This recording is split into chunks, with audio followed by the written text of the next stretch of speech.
महादेव, जिन्हें भोलेनाथ, शिव शंकर, महाकाल और नीलकंठ भी कहा जाता है, हिंदू धर्म में सरलता, त्याग और करुणा के प्रतीक माने जाते हैं। उन्हें प्रसन्न करने के लिए बहुत अधिक आडंबर या महंगे भोग की आवश्यकता नहीं होती।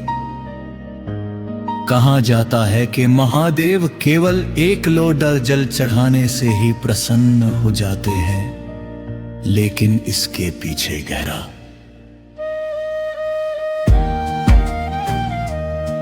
धार्मिक, आध्यात्मिक और वैज्ञानिक महत्व छिपा है। शिवलिंग पर जल अर्पण करने की परंपरा प्राचीन काल से चली आ रही है। जल जीवन का आधार है और शिव को जीवन के अधिष्ठाता देव के रूप में पूजा जाता है। जल चढ़ाकर हम ये दर्शाते हैं कि हम अपना अहंकार, विकार और अशुद्धियां त्याग कर स्वयं को महादेव के चरणों में समर्पित कर रहे हैं। पौराणिक कथाओं के अनुसार समुद्र मंथन के समय जब हलाहल विष निकला, तब समस्त सृष्टि की रक्षा के लिए महादेव ने उस विष को अपने कंठ में धारण कर लिया। विष की तीव्र गर्मी से महादेव का शरीर तपने लगा। तब देवता और ऋषियों ने शिवलिंग पर निरंतर जल अर्पित किया, जिससे भगवान शिव को शीतलता प्राप्त हुई। तभी से शिवलिंग पर जल चढ़ाने की परंपरा आरंभ हुई। इसी कारण भगवान शिव को नीलकंठ कहा गया।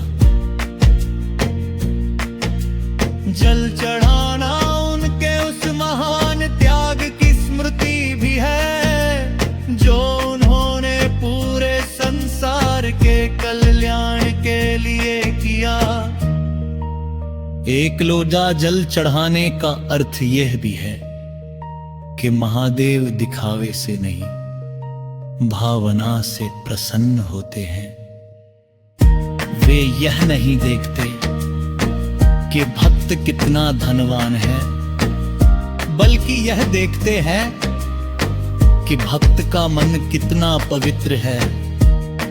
एक गरीब व्यक्ति भी यदि सच्चे मन से एक लोटा जल अर्पित करता है, तो वह महादेव को उतना ही प्रिय होता है जितना किसी राजा का किया गया था फिर अभिषेक। इसीलिए शिव को भोलेनाथ कहा जाता है। वे बहुत जल्दी प्रसन्न हो जाते हैं। आध्यात्मिक दृष्टि से देखा जाए तो जल मन का प्रतीक है। जब हम शिवलिंग पर जल चढ़ाते हैं, तो इसका अर्थ होता है कि हम अपने चंचल मन